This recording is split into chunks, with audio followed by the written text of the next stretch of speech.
Vamos lá então, pessoal, sejam todos muito bem-vindos à Semana da LGPD. Nessa corrida pela adequação à LGPD, muitas empresas não sabem, mas o RH tem um papel fundamental na mudança de cultura dos colaboradores a fim de promover mais segurança da informação. Por isso, nessa Semana da LGPD, nós separamos um dia somente para falar de como a LGPD impactará o RH das empresas. Para começar, então, o terceiro dia da Semana da LGPD, eu convido o nosso host de hoje, o Dr. Leonardo Ribeiro, que é advogado, especialista em direito digital, certificado em Data Protection Privacy Essentials, com conhecimentos em tecnologia da informação e Business Process Management. Ele também é sócio da Ribeiro Lourenço Advogados. Boa noite, Leonardo. Seja bem-vindo. Boa noite, Glenda. Boa noite, pessoal. Obrigado pelo convite. Fico muito feliz de poder estar aqui mais um dia conversar um pouquinho sobre a LGPD. Hoje, o mais específico, como que a LGPD vai dar esses reflexos dentro do setor da RH, né? Uma área realmente muito interessante, porque RH lida somente com dados, né? Então, realmente é algo que vai fazer muito sentido tanto no dia a dia das pessoas que estão nos ouvindo hoje, como em outras áreas. Muito bacana, É isso obrigado. aí, muito legal. Imagina, obrigado você por aceitar o nosso convite. E para falar do tema de hoje, eu convido a doutora Daniela Qualia, que é advogada e especialista em direito empresarial, com experiência internacional em consultoria jurídica nas áreas trabalhista, compliance e proteção de dados pessoais. Ela também é sócia do escritório DQ Advocacia e Consultoria Jurídica. Bem-vinda, doutora Daniela. Boa noite, Glenda. Boa Tudo noite, doutora bem? Leonardo. Obrigada, primeiramente, obrigada pelo convite. É um Imagina. prazer enorme estar aqui conversando com vocês sobre uma área tão especial como o LGPD dentro do RH. Legal, muito obrigado por aceitar nosso convite, doutora. É muito bom ter vocês dois aqui. Antes de vocês prosseguirem para o tema de hoje, eu queria só dar um recadinho para quem está assistindo a gente e que quem já assistiu nas noites anteriores já sabe. Enquanto eles falam, eu vou estar interagindo com vocês no chat, então você pode mandar sua pergunta e a gente vai fazer o máximo para responder todas as perguntas que a gente receber ali. A previsão de término do nosso conteúdo, do nosso webinar hoje, é às 20h30, mas se você participou nos dias anteriores, você viu que se estendeu um pouquinho por causa das perguntas, mas acho que é por um bom motivo, né? Então vai mandando suas perguntas no chat, eu vou interagindo com vocês ali e a gente vai dar o máximo para responder suas perguntas, beleza? Pessoal, bom webinar para vocês, obrigado por estarem aqui com a gente e bom conteúdo para nós que vamos assistir. Obrigado, Glenda. Doutora, então eu passo a palavra para você, para que você possa... Acredito que você tenha aprontado um material para nos apresentar hoje, né? Se você puder compartilhar sua tela, acho que a gente pode começar o conteúdo. Vamos lá. Bom, antes de compartilhar esse conteúdo que eu preparei para vocês, o conteúdo que eu preparei tem um foco muito prático, tá? A gente procurou aqui mostrar com exemplos práticos como que a LGPD impacta na área de recursos humanos. Então, vocês pensem sempre nas perguntas de um modo prático, que vai ajudar muito a entender esse impacto dentro de recursos humanos. Eu vou começar a compartilhar aqui com vocês. Só confirmem se está ok.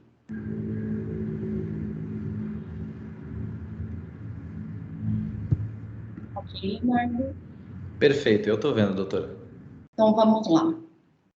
Então, o tema de hoje é processos e reflexos da LGPD no RH. Quando a gente pensa em principais impactos dentro da área de recursos humanos, nós temos que pensar em 3 fases, etapas diferentes. Nós temos a fase pré-contratual, a contratual e a pós-contratual. A área de recursos humanos, eu ouso a dizer que é a área mais impactada pela LGPD. E por quê? Porque a LGPD, ela não é só uma introdução a processos internos, não é só a criação de ferramentas de segurança da informação, não é só orientações, é uma mudança de cultura, e isso parte do RH. Então, a conscientização de todos os colaboradores que lidam com dados é de extrema importância dentro do RH, por isso que eu digo que é a área mais afetada dentro do processo. E também por conta de ser uma área que lida com os dados dos colaboradores, dados sensíveis, né, todos os dados que geram essa relação empregatícia. Então, sempre quando falarmos em impactos dentro do RH, temos que pensar em 3 fases principais. Então, eu dividi aqui, eu vou começar com a pré-contratual, que é o recrutamento e seleção. É aquele momento em que não existe ainda a relação empregatícia, né? Não tem a obrigação nenhuma entre as partes, é apenas uma pretensão de trabalho. Então, temos que pensar ali, análise e recebimento de currículo, o que eu posso coletar de informação nesse momento, como que eu faço, físico, digital, o que é mais seguro. Por quê? O que acontece? Quando você está recebendo o currículo dentro da empresa, vamos pensar na empresa. Números, dados, cada um faz um currículo da forma como quer, né? Então, você acaba recebendo dados ali, muitas vezes até sensíveis. Então, essa é uma preocupação muito grande diante da coleta de dados que a empresa está ali naquele primeiro momento fazendo.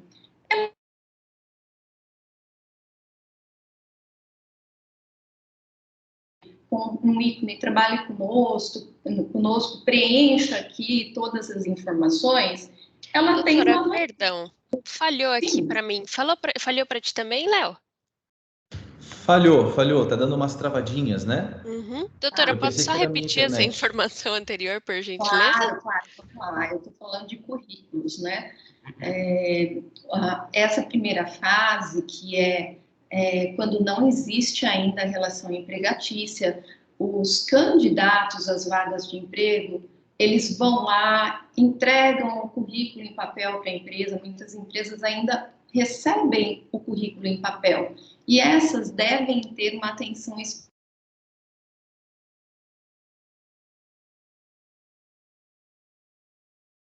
Opa, agora foi Doutora? mais grave.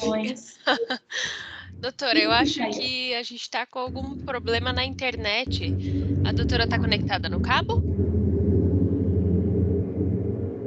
Internet, Wi-Fi, mas está normal aqui. Será que tem um cabo para conectar, doutora? Se tiver, seria melhor, eu acho. Só para a gente garantir. Será que é a minha internet? Eu acho que sim, doutora, porque está travando para todo mundo aqui. Uhum. Vamos ver agora. Vamos ver, vamos testar. Qualquer coisa eu volto. Ok, vamos lá, voltando a falar dos currículos, né? Então, uma atenção muito especial quando o currículo é em papel e não digital. As empresas que ainda recebem o currículo físico precisam de uma atenção em relação à quantidade e aos dados que estão lá dispostos. A empresa que tem meio digital tem uma vantagem, porque lá ela coloca campos, o mínimo de campos necessários para a coleta do currículo. Então, essa fase de currículo, de recrutamento, é muito importante ter uma atenção especial. Tá tudo bem aí? Tá indo? Tá perfeito agora, doutora. E aproveitando, já que você mencionou essa questão de currículos, deixa eu aproveitar e já te fazer uma perguntinha. Existe alguma limitação agora com a LGPD de dados que eu posso solicitar nessas vagas que são abertas dentro da empresa ou não? Existe alguma limitação, como por exemplo, eu não posso mais pedir o sexo da pessoa, eu não posso mais pedir a data de nascimento dela? Que cuidado que a gente tem que ter nessa hora de realmente pedir o currículo? Porque eu conheço empresas que solicitam, por exemplo, eu preciso da sua foto no currículo, eu preciso do seu sexo no currículo. E tudo isso são dados pessoais. As empresas, a LGPD, ela vai impactar essa questão da coleta do dado no currículo? Sim, doutor Leonardo, o que acontece? Toda coleta de dado tem que ser fundamentada, tem que existir uma finalidade. Então, nesse momento de análise curricular, a empresa deve coletar o mínimo possível de dados. Logicamente, alguns dados são necessários. Eu vou citar um exemplo de um dado sensível, religião.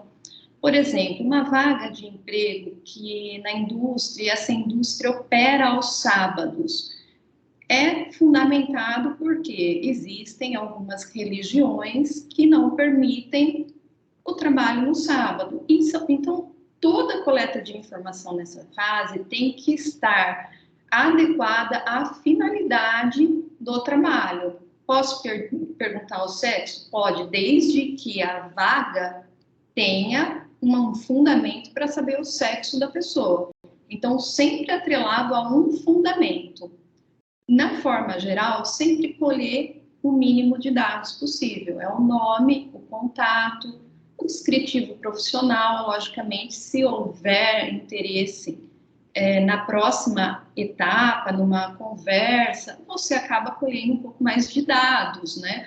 Mas essa coleta formal, no primeiro momento, tem que ser sempre fundamentada com a vaga aberta, desde que necessário para essa análise do candidato que está participando do processo seletivo. Perfeito. Sempre seguir aquele princípio que a lei traz da minimização, né? Realmente coletar o mínimo de dados possíveis. Bacana. Exato. Então, como eu disse, a empresa que tem essa coleta no meio digital, ela acaba tendo até um benefício, por, logicamente, colher menos dados, né? Ela vai lá determinar, ela tem a opção também de já nessa coleta, quando está dentro do site, fazer o aceite, coletar o aceite do candidato. Por exemplo, você cadastra o currículo na empresa e essa empresa diz que vai ficar com o currículo por 12 meses e eventual outras oportunidades para entrar em contato. Então, essa é uma coleta, é um consentimento que o candidato já dá ali na hora de preencher o currículo. Isso não ocorre no currículo físico, isso é muito difícil de controlar.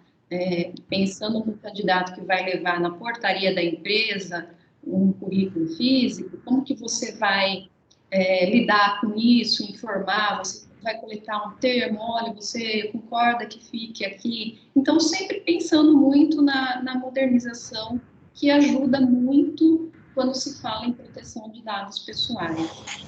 E é lógico que existem empresas que não têm condições de fazer isso ou optam por continuar a receber currículo físico pelo perfil dos candidatos. Então, sempre tomar muito cuidado quando receber e ter um processo desenhado para que esses currículos não fiquem também rodando na mão de muita gente, sempre sendo destinado à pessoa, ao analista que vai trabalhar na área de recrutamento e seleção. O que eu costumo orientar é se existe mesmo essa decisão da empresa em continuar com o currículo físico para fazer um currículo para preencher, um termo para preencher, né? Então, quando a pessoa chegar lá com o currículo físico, fala, olha, eu tenho esse currículo aqui, é só preencher, você troca. Não pega aquele que ele trouxe, faz ele preencher um em papel, para que você também tenha esse consentimento fácil de ser coletado no momento do recebimento do currículo. Doutora, já aproveitando, o Andrei, ele fez uma pergunta para nós aqui no chat e eu acho que seria bem interessante a gente já colocar essa pergunta nesse meio, já aproveitando essa questão do recrutamento e seleção, que você está comentando agora sobre essa captação de currículos, né? E ele perguntou o seguinte: nessa questão do currículo, não entraríamos na questão do legítimo interesse, onde o colaborador que está querendo a vaga e a empresa tem interesse que ambos tenham estes dados? Sim, mas veja bem, a partir do momento que você coleta uma informação sensível, você é responsável por essa informação sensível. Então, sempre pensando que quanto mais informação você tiver dentro da empresa, mais suscetível você está a um vazamento preocupante. Então, não é só o que é colocado e o legítimo interesse, é o que você vai captar de informação também. Então, sempre naquele pensamento, quanto menos informações eu tiver, melhor para eu proteger a minha empresa. Perfeito. Andrei, se ficou com alguma dúvida, pode mandar aí nos comentários que a gente complementa, tá bom? Então, voltando a falar, atenção para a coleta de dados sensíveis, como exemplifiquei, né? No caso de religião, eu posso coletar? Pode coletar, desde que tenha uma finalidade nessa fase, todo atrelado à vaga que está aberta. E o termo de aceite, a finalidade de uso, compartilhamento, tempo de uso dos dados, eu preciso coletar nessa fase? Sim, precisa coletar. Por quê? O que acontece? Você está recebendo um documento com dados. Aonde vai parar esses dados se o candidato não for aprovado? Ele vai ser descartado, ele vai ficar dentro da empresa. Então, se a empresa optar por reter esses currículos durante um período, por exemplo, de 12 meses, tem que haver o consentimento do candidato. Se ele é eliminado após o não recrutamento, aí, logicamente, que fica um pouco mais fácil de lidar. Eliminado, utiliza-se, por exemplo, em casos de currículos físicos, a eliminação em papel, aquelas máquinas mesmo que eliminam, né? Procurar não fazer rascunho, tem empresas que acabam fazendo rascunho e esses currículos acabam chegando na mão de terceiros, né? E compartilhamento de dados, isso é muito preocupante. Teve até uma notícia recente que um currículo foi parar aí numa padaria e aí a pessoa usou o currículo para embrulhar um pão ali, um produto. Então, são coisas que podem acontecer. Reutilizar documento é algo sustentável desde que não haja informações confidenciais. Então, tomar muito cuidado com currículos em papel. E sempre direcionar o candidato para a política de privacidade da empresa. Por isso, eu volto a falar, o meio digital é muito mais seguro. O meio digital, você já tem dentro do seu site a política de privacidade do site, que trata numa seção sobre a área de recrutamento e seleção. E lá você já vai cientificar e coletar, né, o consentimento do candidato que ele está depositando ali os dados dele e a empresa vai ficar por tanto tempo com o currículo. Se ele optar, por exemplo, por querer ter a eliminação dos dados, já tem contato, é a política de privacidade do site, que vai também tratar essa área de recrutamento e seleção. Então, novamente, muito mais seguro usar o meio digital. Bacana. Sobre essa parte ainda do período pré-contratual, né, doutora? Quando nós, na prática, recebi alguns currículos aqui e realmente não selecionei, recebi 20 currículos e desses 20 escolhi uma pessoa, então sobraram 19 currículos. O que seria o recomendado eu fazer com esses 19 currículos? Se não for digital e se não houver consentimento formal em papel desse currículo, rasga, elimina, tritura, não pode ter informação em papel dentro da empresa se não foi consentido. A eliminação é rasgar, eliminar. E eu posso manter essa base de dados, né, esses currículos, na minha base de dados, no meu HD, né, na minha nuvem, internamente, utilizando talvez uma outra base legal? Pode, desde que consentido pelo candidato, como eu disse no começo. Sempre tem que ter o consentimento, no sentido de fundamentar o porquê os dados vão estar armazenados se ele não está sendo recrutado naquele momento. A fundamentação é para eventual outra oportunidade que apareça. Então, o candidato ele tem que consentir nesse sentido. Bacana. A Melissa, ela fez uma pergunta aqui, doutor, eu já vou aproveitar, até furando a fila dos demais, né? A Melissa perguntou assim, mas se o candidato mandou, já não está consentindo? O consentimento tem que ser expresso. A lei diz que o consentimento da coleta dos dados tem que ser expressa, não basta presumir que ele está consentindo. Sempre que se falar em lei de proteção de dados, existe essa normativa, tem que ser expresso. Perfeito. Mais alguma pergunta nessa fase ou podemos ir para a próxima? Nós temos outras perguntas aqui, mas todas elas serão analisadas e aí a gente faz ao final. Tá ótimo, vamos lá para a segunda fase. Então tá, então vamos lá. Agora eu tenho o candidato e ele foi contratado, ele já se torna colaborador da empresa, né, o funcionário da empresa. Nessa fase, a fase da contratação e gestão desse contrato. Então, o que acontece? O RH, como eu disse no começo, é uma área muito impactada pela cultura de desenvolvimento e cultura dos colaboradores, mas também por ter muitos dados pessoais circulando nesse departamento. Então, hoje, uma empresa que tem lá o RH e ainda não se adequou, né, à LGPD, como que ela deve começar a fazer o processo de implementação? Primeiro, ela deve mapear todos os processos que envolvam o uso e o tratamento de dados pessoais.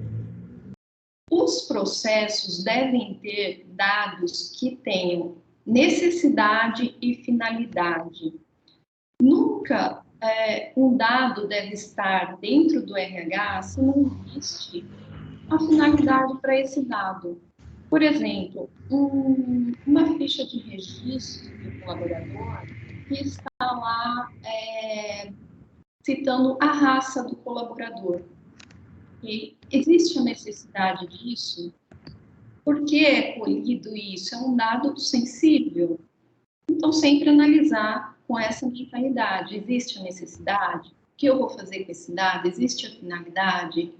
Sempre fazer um mapeamento de todos os dados que são coletados. Existem dados que são originários de obrigação legal. A empresa tem que ter esses dados, nome, CPF, para que haja o cumprimento das obrigações decorrentes da relação de trabalho. Então, existem alguns dados que não necessariamente existe obrigatoriedade de consentimento. Então, esses dados pessoais, eles continuam existindo dentro da empresa, eles podem sim ser coletados porque eles são decorrentes de obrigação contratual. E a lei prevê que esses não precisam de consentimento. E como que eu faço esse termo de consentimento ligado à empresa? Eu tenho uma visão um pouco conservadora em relação a isso. Nas empresas que eu atendo, eu costumo fazer um termo de consentimento de todos os dados necessários, inclusive aqueles de obrigação legal. Então, eu sempre fundamento, colho todos os dados que a empresa vai precisar, peço a anuência, a cientificação do colaborador, informo a finalidade de cada dado e o empregado consente. Existem empresas que acabam colocando já no contrato de trabalho, essa também é uma opção. Então, existe a opção de fazer um termo de consentimento separado ou uma cláusula dentro do contrato que a empresa já recebe o aval do funcionário para coleta de dados. Uma atenção especial aqui a menores, tá? Os aprendizes, por exemplo. O consentimento tem que vir do responsável legal. Então, a coleta dessa assinatura, desse termo de consentimento, tem que ser direcionado aos pais ou aos responsáveis legais pelo menor. Paralelo a isso, o termo de consentimento... Doutora, desculpa interromper, tá dando algumas falhas no teu áudio, às vezes ele vem, às vezes ele sai, será que é algum microfone? Estás usando algum tipo de microfone? Vamos ver se melhora aqui. Bom, vou testar, mudei aqui, tá? Tá bom. Vamos lá. Então, o termo de consentimento do empregado é a anuência que o empregado está passando à empresa os dados para que ela possa cumprir com o contrato de trabalho, relação empresa-empregado. Paralelo a isso, existe uma necessidade de um termo de confidencialidade, sigilo, uso e privacidade no tratamento de dados pessoais. Por quê?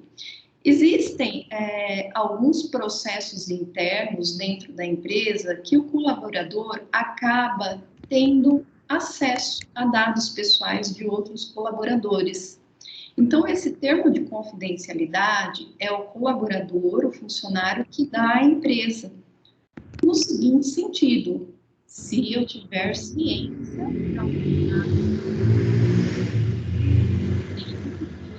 Doutora, o áudio sumiu de novo. Eu acho que eu sei o que é, pessoal. Eu acho que é toda vez que passa um carro que faz mais barulho, doutora, ele interfere. Mas Se a não é doutora, esse carro, não. se a doutora tiver. Oi?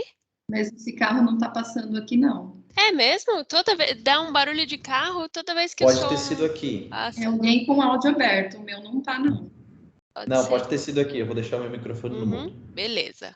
Então, vamos lá. Então, esse termo de confidencialidade é muito importante e é um dos documentos mais importantes dentro da coleta de dados do RH, porque esse termo, ele faz com que o colaborador tenha a obrigação de observar a privacidade do dado, que eventualmente ele tenha conhecimento dentro do processo da atividade dele.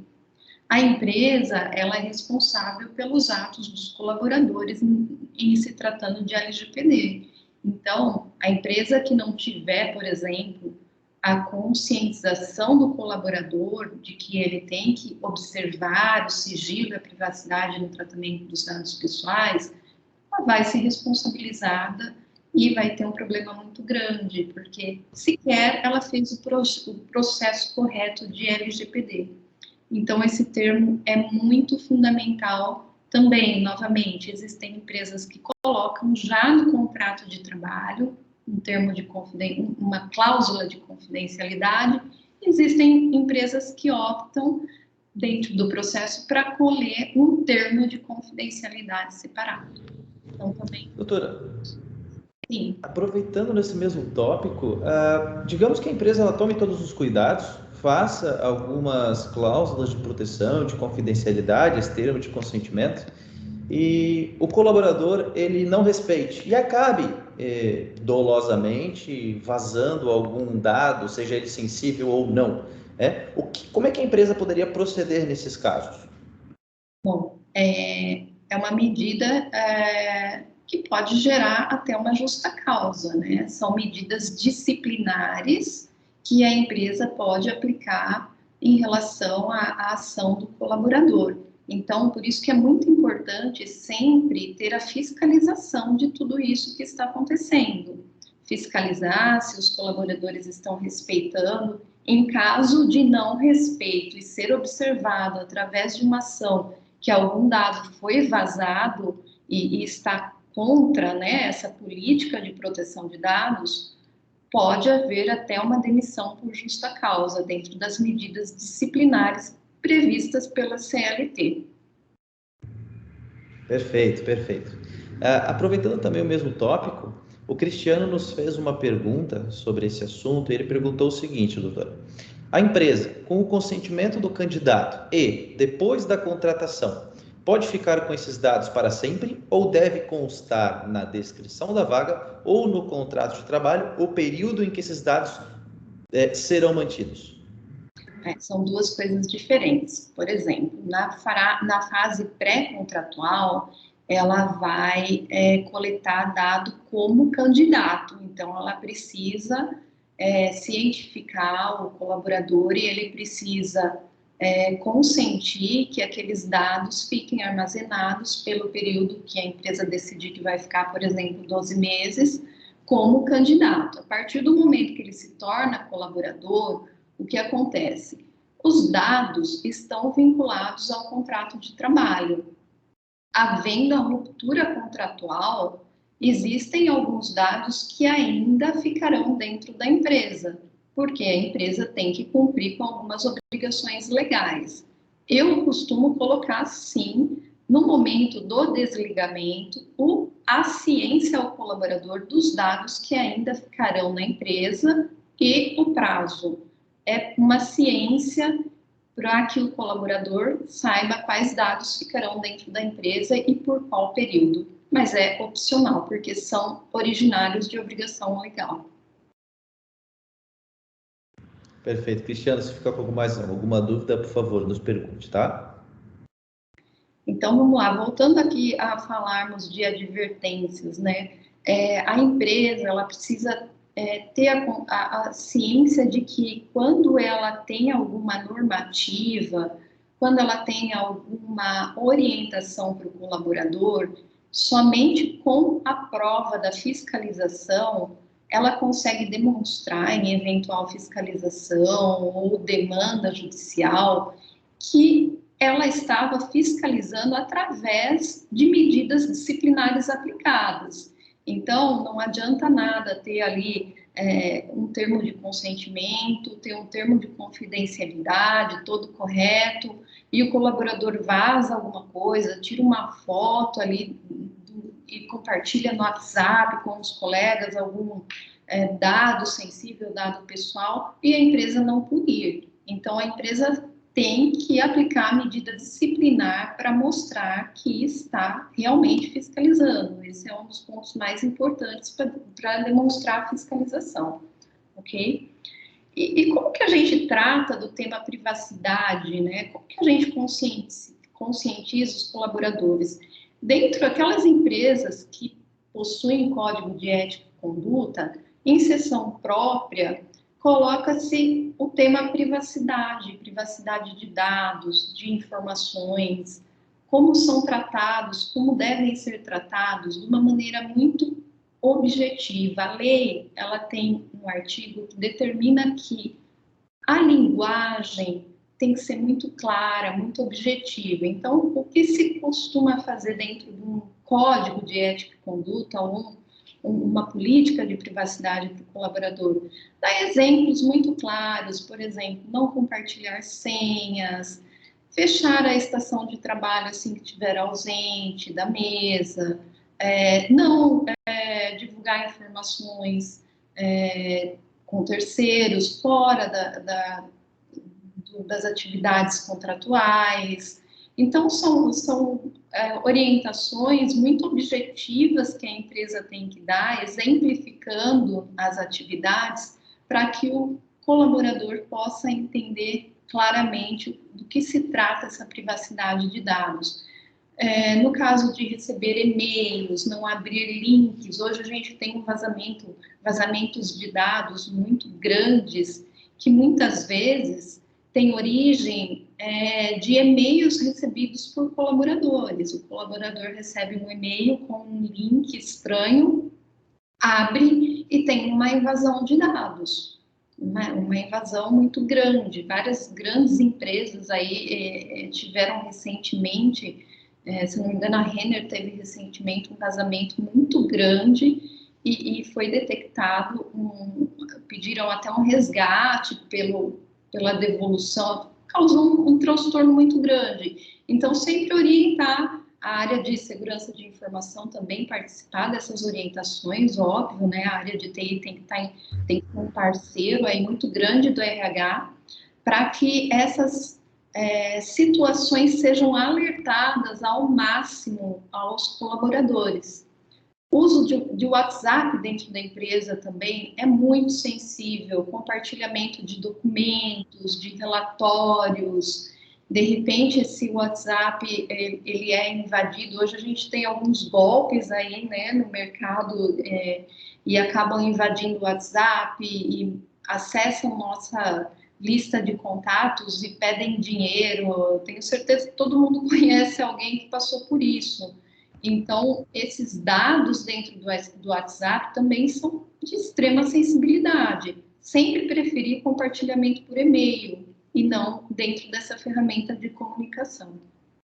Inclusive, doutora, ontem, no webinar de ontem, né, onde o Daniel Donda com o Demian, eles conversaram exatamente sobre esse assunto, né, da proteção dos hackers e da LGPD, todas essas questões de invasão, de malware, ransomware, vírus em geral, né? Realmente é algo preocupante. O Brasil, em 2020, salvo engano, foi o país que mais sofreu ataques cibernéticos no mundo, né? E isso realmente é muito preocupante. A escala do Brasil ter chegado no ranking número 1 do mundo é realmente muito preocupante. Isso significa que o mercado do hacking, do resgate por informações, do roubo de informações, de dados, ele é bem preocupante, ele é muito preocupante, né? E também recai sobre essas questões de conscientização dos colaboradores, né? Afinal, o colaborador ele pode, sem querer, deixar um vírus desse entrar dentro da corporação e acontecer como aconteceu no caso que você mesmo citou da Renner, né? Exatamente, é um perigo muito grande. O Brasil, infelizmente, ele está nesse ranking aí em destaque, né? Só para vocês terem uma ideia, nesse período de pandemia, aumentou 342% o número de crimes cibernéticos, né? Essa necessidade de ficar tão online, home office, houve um aumento muito grande desses crimes digitais, né? Estima-se que, em média, 16 mil casos de golpes financeiros nós temos no Brasil por dia. Então, é muita coisa acontecendo e a proteção é iminente, existe e tem que ter. Em relação ao brasileiro, né, 86% dos brasileiros já sofreram algum tipo de golpe relacionado à invasão de dados na esfera digital. Então, sempre desconfiem daquele atendente que liga no telefone se identificando como alguém do banco. Olha, eu liguei, estou fazendo uma pesquisa de satisfação, gostaria de confirmar alguns dados. Cuidado com isso, cuidado com documentação. Essa semana eu recebi um boleto no meu e-mail da Claro, um boleto perfeito. E eu olhei e falei, mas eu não tenho conta na Claro, que estranho. E fui ver o remetente, era um nome tipo ig, paulo@ig.com.br. Então, também muito perigoso receber boletos e tomem cuidado, sempre analisem o remetente do e-mail. É óbvio que existe um golpe tão bem feito que pedir para analisar a documentação é algo que às vezes a gente não consegue fazer. Mas sempre ficar com os dois pés atrás, assim, antes de recolher alguma guia, fazer algum pagamento, abrir algum link e principalmente dentro do ambiente de trabalho, usando as ferramentas da empresa, ok?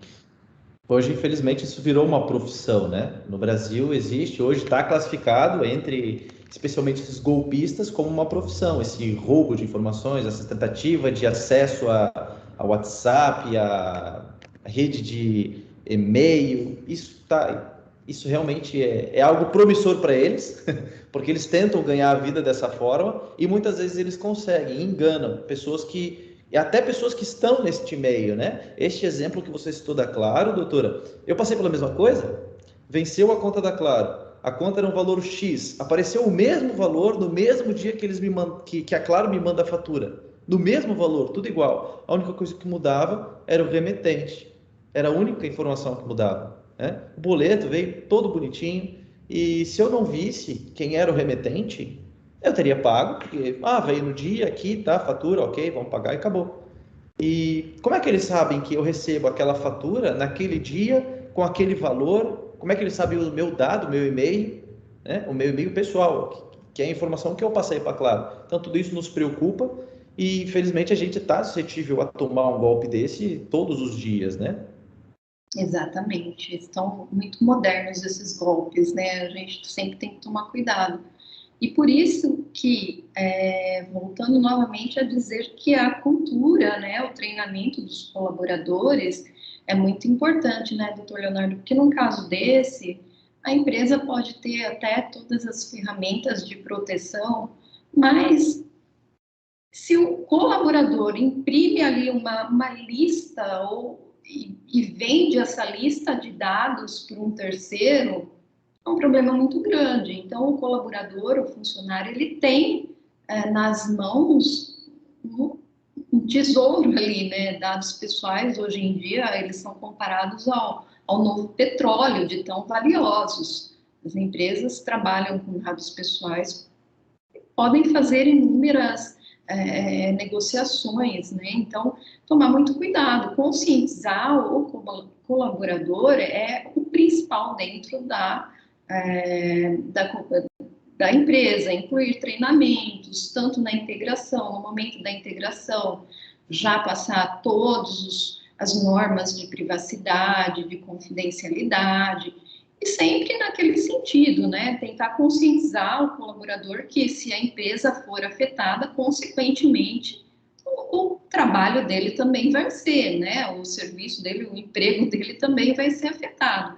Existem aí, na Europa, por exemplo, multas altíssimas e empresas que até acabaram fechando depois de serem multadas, porque não conseguiram suportar esse ônus financeiro.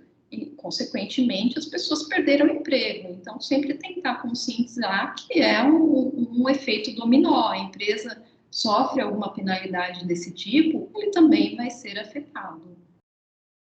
Então, interessante nesse aspecto da cultura organizacional, seria interessante na hora da efetivação do colaborador já treinar ele e já deixar ele ciente de todas as regras, quais são os deveres, princípios e obrigações dele com os dados que ele trabalha no dia a dia, certo?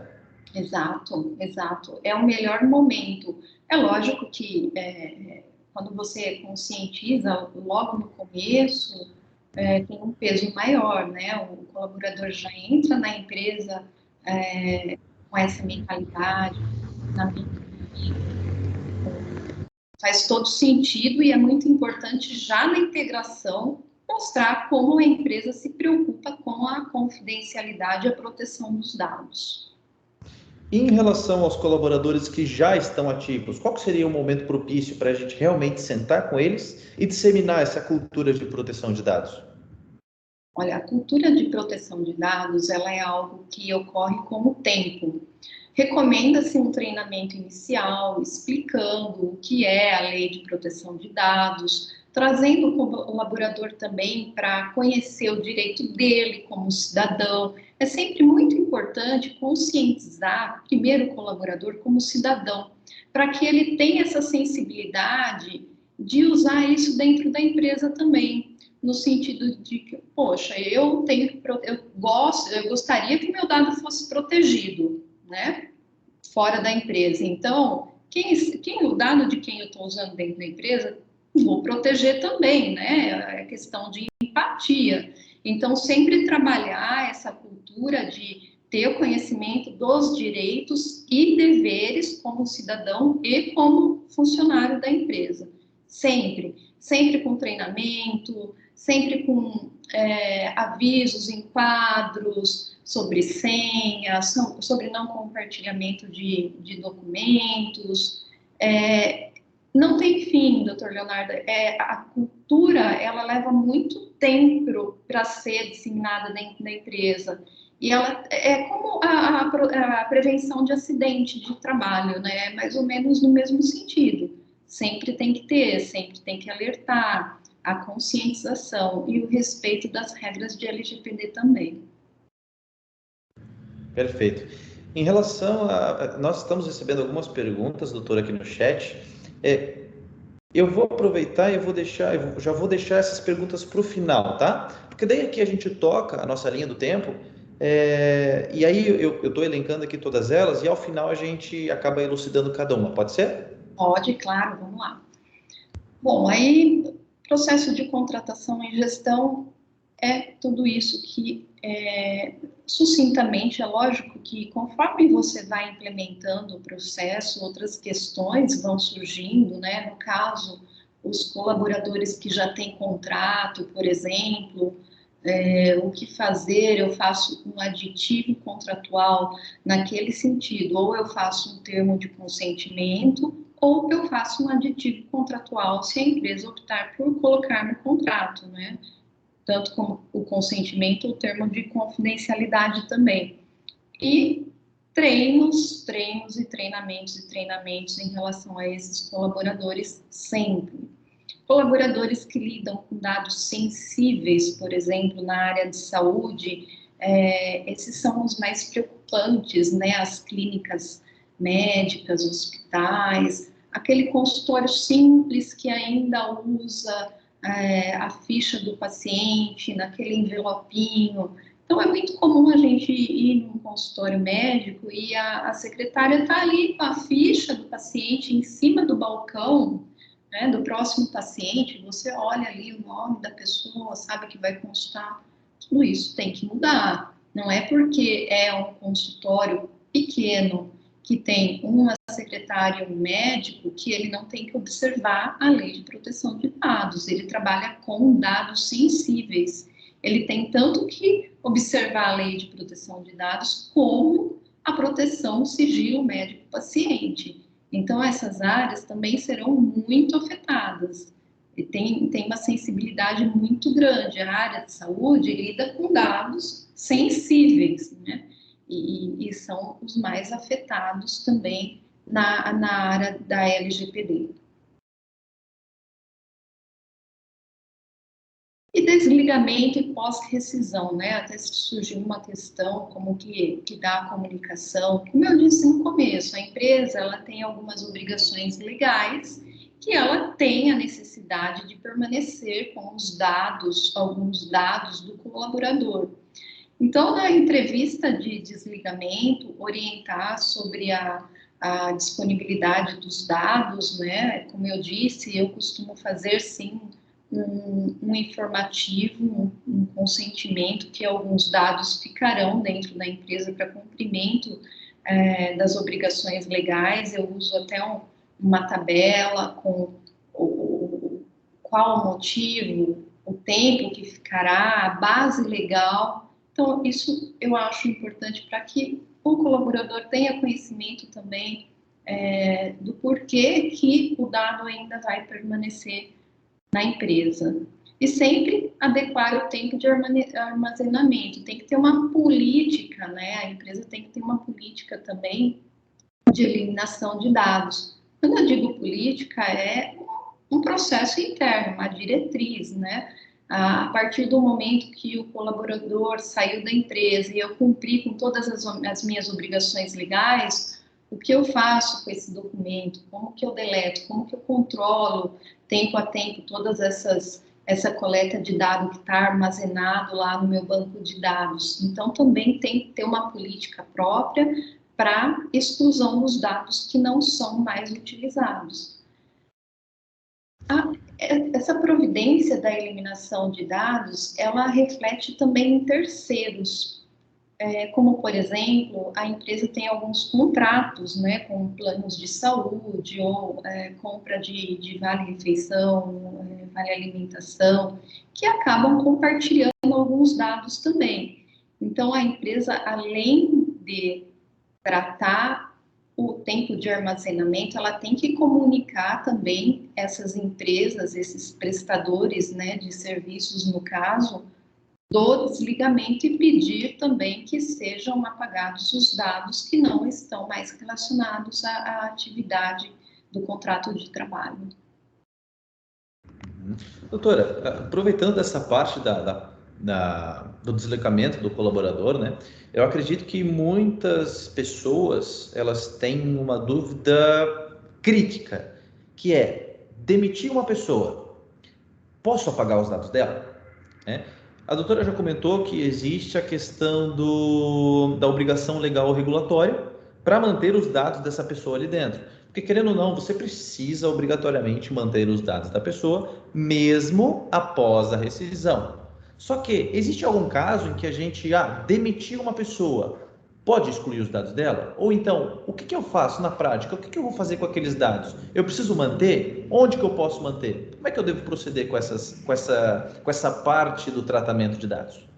Então, a necessidade, doutor Leonardo, de manter, sim, mesmo porque pode haver, por exemplo, uma reclamatória trabalhista, né, em relação, você tem que ter a documentação, você precisa manter essa documentação.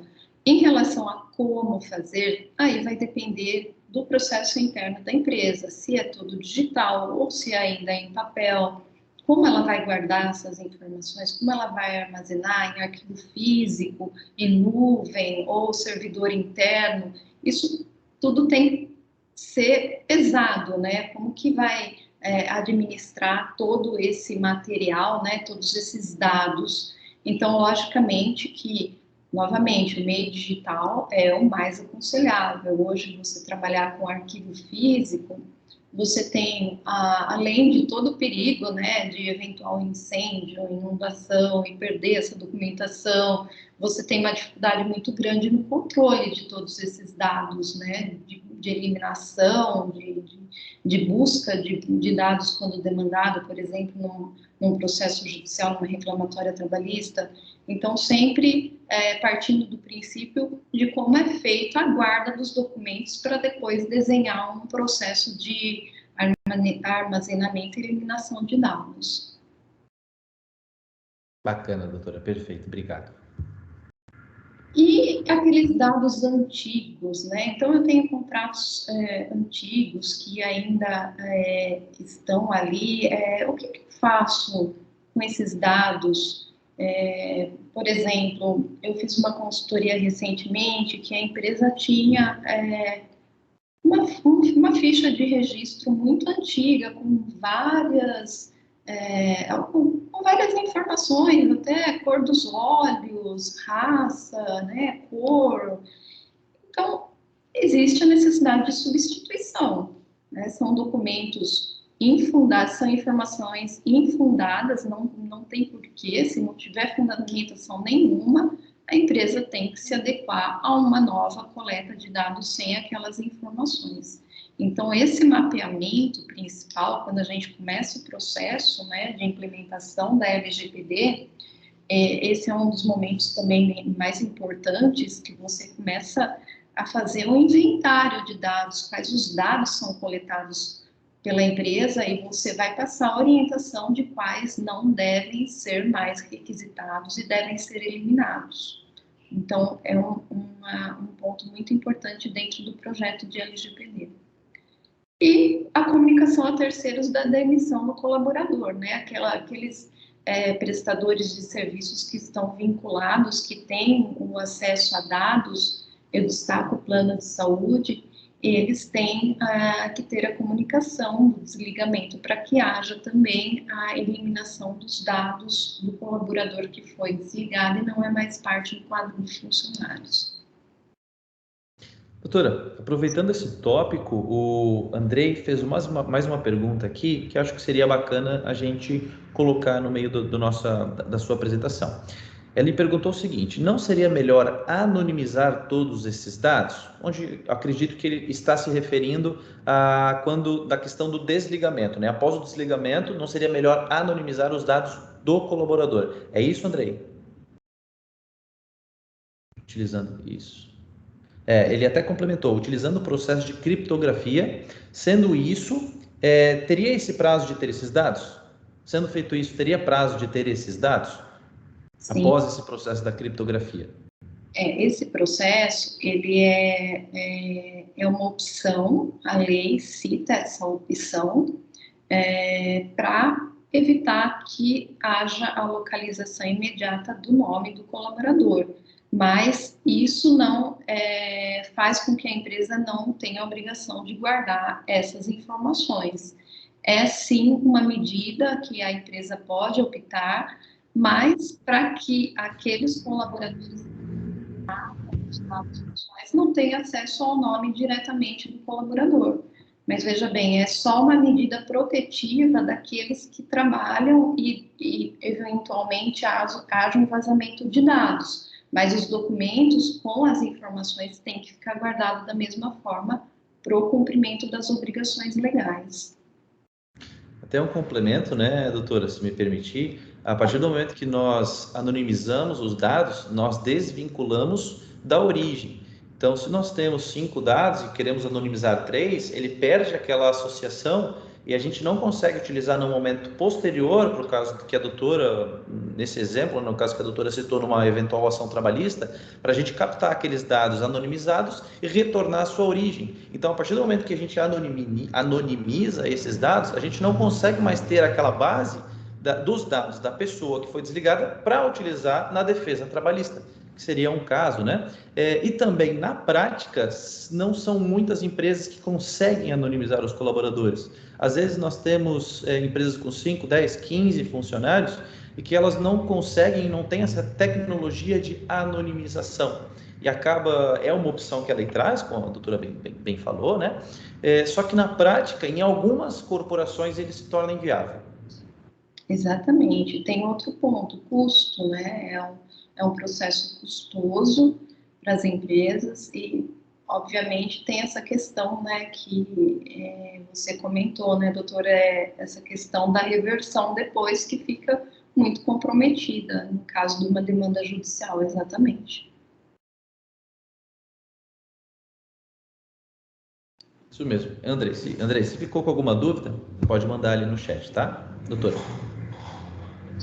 Então, agora falando um pouco, passando essas 3 etapas, né, a gestão dos contratos e pós-contratação, eu trouxe aqui para vocês um pouco da cultura organizacional da empresa, como trabalhar isso, né, o que a gente pode fazer dentro da organização para que haja uma conscientização do colaborador da LGPD. Então, não tem outra fórmula, é integração, treinamento, organização de políticas, as penalidades, as restrições, e tudo isso a gente pode fazer através de material didático, reciclagem com os colaboradores, palestras, vídeos, sempre daquela forma, uma linguagem muito simples, muito objetiva, citando exemplos, nada de juridiquês, né? Nada de termos jurídicos. O titular de dados, ele tem que entender o que está acontecendo, os direitos dele, ele tem que entender como que faz se ele não quiser mais que um dado fique em alguma empresa, como que ele deve agir, qual o direito dele, quando ele deve procurar o direito. Então, de uma forma muito objetiva, numa linguagem muito clara e muito simples. E isso é muito bem-vindo também em integração e treinamentos de colaboradores. E como eu organizo todas as políticas, todos os processos, as diretrizes, né? A empresa, por exemplo, muitas empresas têm o código de ética e conduta, tem outras empresas que não têm, mas é muito bem-vindo o manual, um manual do conceito de ética, de integridade no tratamento. É importante, muito importante, que o profissional, ele tenha uma conscientização da ética, ele é um profissional, ele está dentro da empresa, trabalhando para a empresa, o que está lá não é dele, os dados que ele tem, contato, não são dele, é da empresa. Então, esse conceito de ética profissional é muito importante que seja colocado na consciência do trabalhador, para que ele haja como profissional. Então, você trata, por exemplo, dentro de um código de ética e conduta, você trata da política de privacidade, você trata de como os dados são acessados, os dados de menores, os dados sensíveis, como eu faço esse tratamento. Quando eu falo de tratamento, é como eu armazeno, como que eu coleto, como que eu lido com aquele dado, como que eu atendo, por exemplo, um órgão governamental, que tipo de informação eu posso passar ou não. Então, toda essa política de tratamento e uso de dados tem que estar dentro de uma diretriz formal. Normalmente, usa-se o Código de Ética e Conduta, onde você já trabalha as diretrizes da LGPD e também a conscientização da ética e da integridade. São as regras da empresa que devem estar nesse código, né? É uma diretriz para os trabalhadores. E as penalidades, como eu disse no começo, o termo de sigilo e privacidade é um dos documentos mais importantes dentro do projeto de LGPD. Com o alerta das sanções, nesse termo tem que ter o alerta das sanções disciplinares, né, bem como responsabilidade civil. O que acontece? Muitas vezes o colaborador ele vai ser advertido, como por exemplo uma justa causa. Mas e o prejuízo? O prejuízo que a empresa sofreu, que o titular do dado vazado lá por culpa do colaborador teve, existe a possibilidade da empresa mover uma ação requisitando a responsabilidade civil do empregado, para que haja o pagamento ou a responsabilidade financeira nesse prejuízo que a empresa teve por conta do dolo desse colaborador. Então, isso tem que estar dentro do termo de sigilo e privacidade destinado ao colaborador. Bacana, doutora. Até sobre esse tópico, ele é muito recente aqui no Brasil, né? Afinal, a LGPD ela foi sancionada em 2018, entrou em vigor quase todos os seus artigos ali em setembro do ano passado, salvo engano, né? E as aplicações das sanções administrativas agora no dia 1º de agosto de 2021. Então, em âmbito de sanção administrativa, a gente não viu nada até então, algo maior, que envolva essas sanções que a nossa ANPD ela vai aplicar em cima das empresas, especialmente em relação a penalidades que envolvem dados com colaboradores, né? A gente já viu o judiciário utilizando a LGPD como base para julgar algumas ações, tanto na esfera trabalhista quanto na esfera civil. Mas nós já temos um pouco da base de como que isso acontece lá na União Europeia, né? Lá na GDPR, como a gente chama. Tu poderia citar algum exemplo da autuações que aconteceu lá na GDPR com empresas que envolvam dados de colaboradores? Claro, na Holanda houve um caso muito sensível dentro de um hospital, né? Novamente tratando desses dados sensíveis, um reality show, um cara muito famoso, ele deu entrada no hospital na Holanda por conta de uma tentativa de suicídio. E no mesmo momento, quando ele entrou, foi um alvoroço dos colaboradores e eles começaram a compartilhar no WhatsApp a informação, e isso foi parar na autoridade, né, fiscalizadora, e o hospital foi multado em 460 mil euros, porque houve o vazamento de uma informação confidencial, um vazamento de um dado, além de tudo sensível, relacionado à saúde dessa pessoa famosa. Então, novamente, aí destaca-se a importância do treinamento para conscientização dos colaboradores, né? Em que pese o hospital ser referência em processos relacionados à segurança da informação em meios digitais, né, de tecnologia da informação, o vazamento foi humano. Então, esse vazamento ocasionou um prejuízo muito grande para a empresa. E sem contar na exposição dessa pessoa famosa, que com certeza não continuei acompanhando o caso no momento, mas com certeza demandou o hospital por ter uma invasão de privacidade aí relacionada ao estado de saúde dele. Então, esse é um exemplo clássico de uma falha aí de colaborador, né, uma falha humana no segmento das diretrizes. E tem outro caso também, que foi na Alemanha. Existe uma rede de lojas, H&M, uma rede muito grande de lojas, e o que acontecia? Assim que os funcionários voltavam de alguma licença, férias, assim que o funcionário se ausentava da empresa por algum motivo, os gestores faziam uma reunião de boas-vindas. Então, tinha uma reunião e esse gestor ficava lá perguntando: e aí, você se ausentou por motivo de saúde? O que você teve? Perguntava até sintomas dos colaboradores, perguntavam aonde tinha ido viajar e coletavam muitos dados sensíveis. Com esses dados, eles faziam um banco de dados e utilizavam essas informações para desenhar diretrizes de trabalho. Então, eles faziam um mapeamento da vida pessoal dos colaboradores para poder fazer uma diretriz de atividades. Além do que essas informações eram motivos de fofoca nos corredores das empresas, né?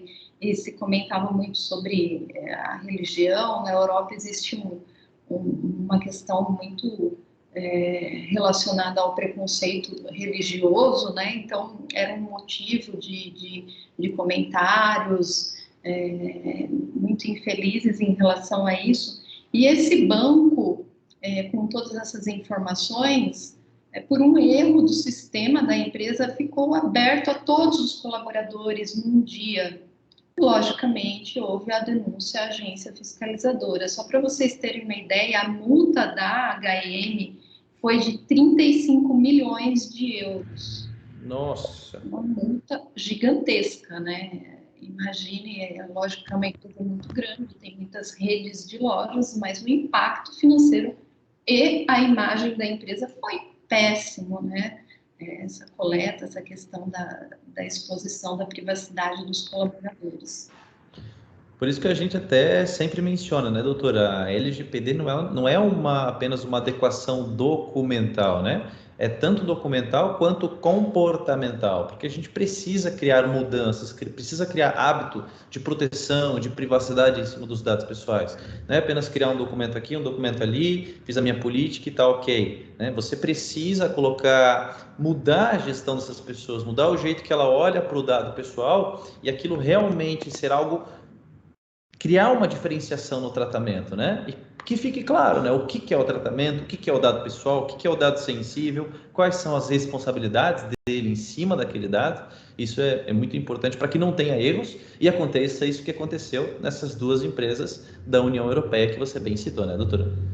Exato, exato. Por isso que eu insisto que as empresas façam uma conscientização também do colaborador enquanto cidadão, mostrando exemplos de crimes cibernéticos que eles estão sujeitos, para que eles tenham consciência do direito e do dever decorrente da lei. Então, é muito importante também a conscientização enquanto cidadão. Eu trouxe aqui um vídeo, eu vou compartilhar com vocês. Esse vídeo está disponível no YouTube e é um exemplo de algo que pode acontecer com o vazamento de dados. Tá?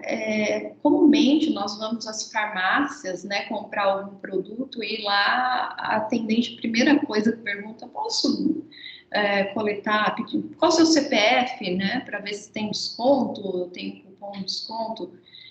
Essa é uma coisa muito sensível. O CPF, ele acaba mapeando o que você compra na farmácia, a doença que você tem e tantas outras informações. Então, as farmácias, elas são um exemplo muito claro, né, de informação que a gente passa, um dado que a gente passa sem saber o porquê. Por que você está coletando o meu CPF? É para desconto? Ah, mas eu não quero desconto. Ah, mas você tem que dar o seu CPF, senão eu não consigo vender. Já aconteceu comigo, eu tentei comprar um produto sem fornecer meu CPF e foi um Deus nos acuda, quase que eu não consigo comprar, porque a insistência era muito grande. E eu tenho o direito de não querer fornecer meu CPF. Né? Então, esse vídeo ilustra um pouco dessa realidade infeliz que vivemos, que é esse compartilhamento de dados para finalidades diferentes daquelas que são apresentadas, né, no momento da compra. Vou passar aqui para vocês. Legal, vamos ver.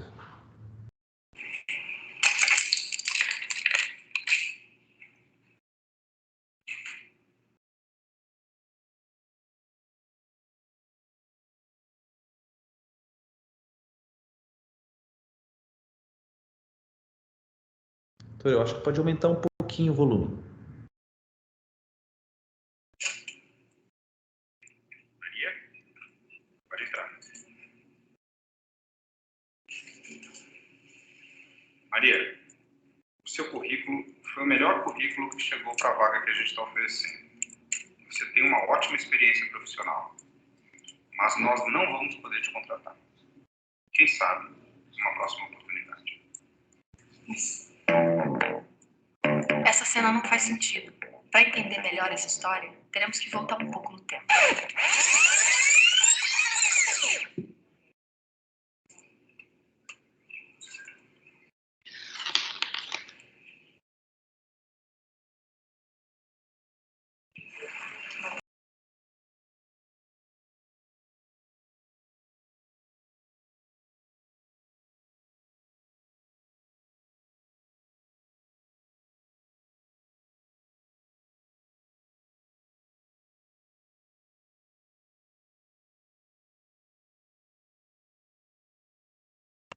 Doutor, acho que ele ativou o mudo sem querer. Pode dar uma olhadinha, por gentileza?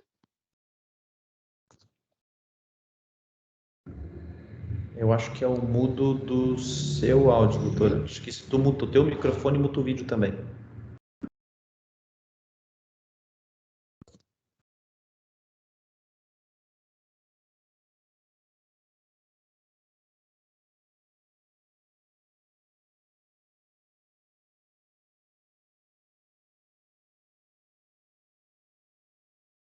Doutora, tá no mudo ainda. Dá uma olhadinha, por gentileza. Aqui em cima, no canto superior direito, ele... do Teams. Tem que dar uma olhadinha.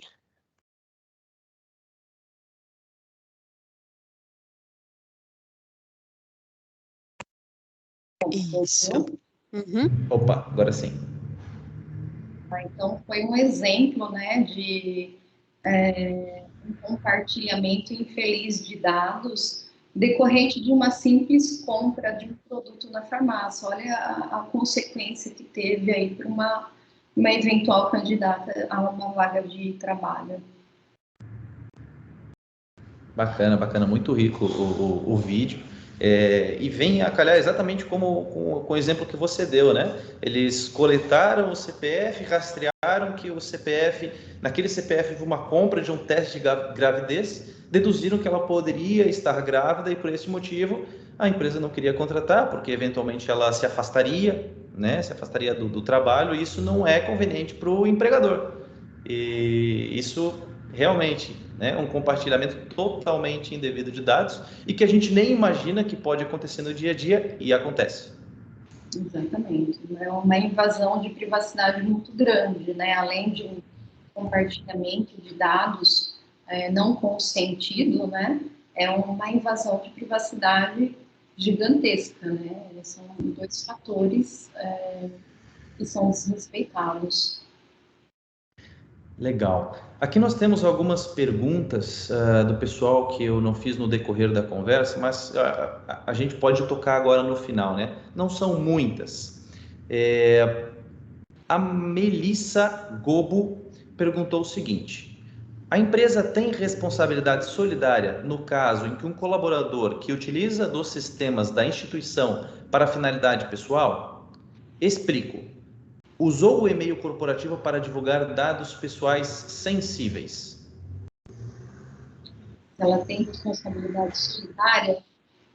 Não, ela é a responsável, a empresa é a responsável por isso. O que ela pode, como eu citei, aplicar uma medida de advertência a esse colaborador e, fora isso, requisitar a responsabilidade desse colaborador em juízo. Mas a responsabilidade é objetiva da empresa.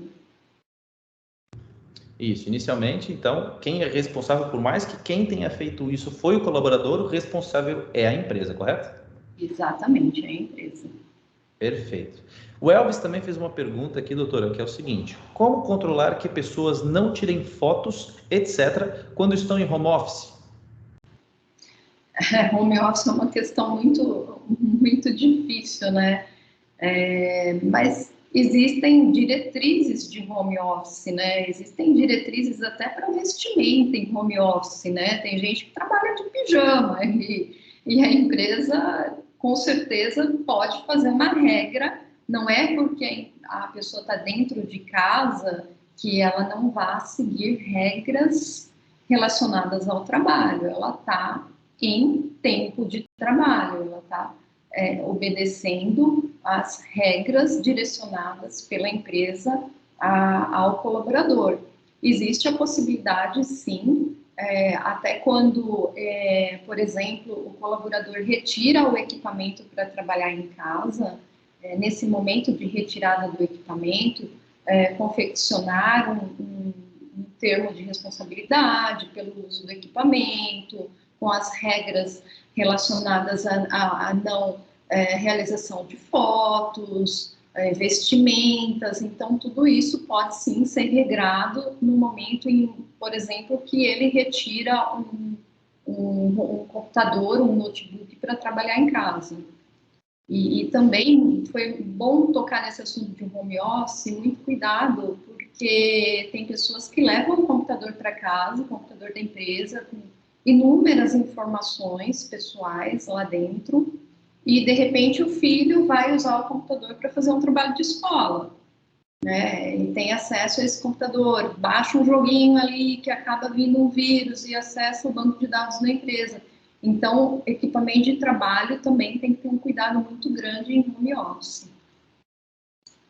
Até porque quase não é impossível, né, nós eliminarmos 100% dos riscos existentes. Sempre vai ter algum risco. O importante é a empresa realmente mitigá-los, né? Tem o risco? Legal. Caso aconteça, como vamos elaborar daqui para frente? Como é que a gente vai fazer daqui para frente caso ocorra isso, né? Precisa ter pelo menos um plano de incidente de recuperação caso isso ocorra futuramente, né? Exatamente, sempre contar com o preventivo, né? Sempre imaginar a situação, o pior cenário possível, o que pode acontecer, né? Sempre prevenir e ter esse plano, né, emergencial, se alguma coisa acontecer, faz parte do projeto, né? Esse plano para que a empresa possa se mobilizar em tendo um vazamento de dados, né? Não é só lá e advertir o colaborador que vazou. Ela tem que ter também todas as outras tratativas decorrentes de lei para avisar a autoridade sobre esse vazamento. Bacana. Doutora, o Wagner, ele fez uma pergunta sobre RH terceirizado. Olha só, meu RH é terceirizado. Posso exigir para eles a comprovação da adequação na LGPD e, se nada foi feito, posso rescindir o contrato com a empresa por este motivo? Deve, não pode. Ele deve, a responsabilidade aí é solidária. A lei fala em responsabilidade solidária. Então, se você tem um terceiro que não está adequado, ou o terceiro se adequa, ou você rescinde o contrato. A IBM, aqui no Brasil, quando começou a lei de proteção de dados, ela mandou uma comunicação a todos os terceiros no seguinte sentido: ou você adequa ou o contrato está rescindido. Simples assim. Porque Bem direto, né? a responsabilidade é solidária. O titular que teve vazamento e prejuízo, ele pode pedir tanto da empresa como da terceira que eventualmente tenha vazado o dado. Responsabilidade solidária dos agentes de tratamento, né? Exato. Bacana. O Andrei, ele fez mais uma pergunta e ele perguntou o seguinte: devido a essas informações, doutora, como fica as empresas que ficam pesquisando o perfil dos seus colaboradores nas redes sociais? Complicado, né? Existem empresas, eu tenho visto empresas que no momento que você preenche uma candidatura, né, a vaga de empresa, até coloca a informação: olha, caso você queira compartilhar o seu perfil, então sempre nesse sentido, né? Se o perfil é aberto, o perfil é público, não tem problema nenhum, desde que isso não seja usado para eventual preconceito ou algo do tipo. Mas, opa, cortou? Não, estamos aqui ainda. Agora a empresa não pode pedir, ela pode, no caso, olha, se você quiser compartilhar o seu perfil nas redes, algo do tipo, mas nunca obrigar que o candidato compartilhe ou o funcionário compartilhe um Facebook ou Instagram, algo do tipo. Perfeito. Doutora, eu acabei com as perguntas aqui. Nós temos, na verdade, mais uma perguntinha que ele fugiu um pouco do tema. Eu vou aproveitar e já vou questionar a doutora. Ele fugiu um pouquinho da área de RH, mas também chega a ser conveniente para o pessoal que está nos ouvindo. A pergunta foi do Andrei. Ele perguntou o seguinte: na visão da doutora, qual deveria ser o perfil do DPO? Totalmente independente, não relacionado a nenhuma área da empresa, com visão especificamente, na minha opinião, jurídica, não só do TI. O DPO, ele tem que ter uma visão jurídica também, ele tem que ter uma visão, como a gente comentou, preventiva, Ele tem que mapear quais são os processos preventivos. Por quê? Porque quando a pessoa é só de TI ou é só jurídico, no caso, tem que ser uma mistura dos dois, você acaba não tendo a visão preventiva 360 graus, né? Você acaba ficando focado, por exemplo, só em segurança de informação, acaba não tendo a visão do RH, de uma demanda trabalhista. Então, essa área, a área jurídica dentro do processo é muito importante e ele tem que ter essa visão jurídica. E, volto a falar, ele tem que ser independente, ele não pode estar vinculado a nenhuma área da empresa. Ele não pode, por exemplo, ser um funcionário de TI. A empresa não pode determinar que um funcionário de TI seja DPO e acumular as duas funções. Ele tem que ser DPO, o encarregado de dados. Né? Como chamar alguém do financeiro para trabalhar na controladoria, né? Então, são coisas totalmente incompatíveis. Ele tem que ter uma... Ele não pode ser subordinado, ele tem que ter uma... E realmente é algo que a gente está vendo muito hoje em dia, né? As empresas, independente do porte, não todas, né? Mas grande parte, eles estão elencando o profissional de TI, ou o controlador, ou o RH, como DPO, né? Porque eles entendem, eu não tenho muita demanda, não preciso disso, e a lei ela é clara. Hoje você não pode acumular funções como encarregado de proteção de dados, né? Você é um encarregado de proteção de dados, você não é um encarregado e o cara do TI, o encarregado e o cara do RH, o encarregado e o cara do jurídico, né? Então é algo que realmente ainda precisa disseminar essa cultura de como ser o encarregado dentro da empresa, né? É isso Perfeito. aí, pessoal. Muito legal. Nossa, foi muito enriquecedora a conversa de hoje. Acho que deu para deixar a cabeça do pessoal que está assistindo a gente borbulhando e pensando: nossa, meu RH precisa estar ligado na LGPD. E, doutora, não precisa ir embora ainda, pera lá. Eu queria agradecer vocês dois que participaram aqui com a gente. Tá no mudo, doutora. Foi muito legal o conteúdo de hoje, foi muito enriquecedor realmente, e a gente tem batido bastante nessa tecla na microservice, sabe? Tanto com os nossos clientes de adequação LGPD, quanto com qualquer cliente que a gente tem contato, qualquer empresa que a gente tem contato. O RH é chave na adequação LGPD. E se as empresas não tiverem mudanças culturais, a LGPD não vai estar em vigor nas empresas. Isso é muito importante que as empresas entendam, né? Então, é realmente, como eu falei no começo, é muito importante que a gente tenha um dia destinado para o RH, né, para a relação da LGPD com o RH.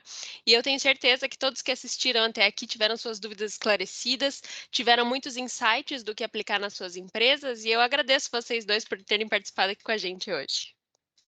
Foi um prazer e estou à disposição. Foi ótimo. Obrigada, Glenda, doutor muito Leonardo, obrigado. também. Obrigada. Obrigado, Glenda. Obrigado, Gente, e doutora assim, ó, Daniela. doutora, quer deixar o seu contato? Como as pessoas te encontram? Claro, eu compartilhei na apresentação. O meu site é dqadv.com. Legal. Doutor Leonardo tá amanhã aqui com a gente, então. Amanhã, pessoal, a gente vai ter o webinar Adequação das Instituições de Ensino à LGPD. Por isso que eu comentei ali no chat, não sei se todos viram, que se você quer saber mais sobre dados sensíveis de menor, amanhã é o dia, que vai ser muito interessante. A gente vai receber o Dr. João Stingen e o Dr. Leonardo Ribeiro como nosso host de novo. E então, obrigado, pessoal, por terem participado até aqui. Eu espero vocês amanhã às 7h30 da noite para estarem aqui com a gente na nossa última noite da semana da LGPD. E também aos que perguntaram, essa gravação já vai estar disponível amanhã de manhã nesse link que eu mandei aqui no chat. Esse também é o link que vocês recebem quando fazem a conversão no nosso formulário, e também vou mandar para vocês por e-mail no lembrete de 15 minutos antes de começar o evento de amanhã, ok? Obrigada, doutora, obrigada, doutor. Obrigada a você que assistiu a gente até aqui e até amanhã, pessoal. Tchau, tchau. Boa noite, obrigada. Tchau, doutor Boa Leonardo. noite, pessoal. Tchau, tchau, doutora. Tchau, Glenda. Tchau, pessoal. Até mais. Até amanhã.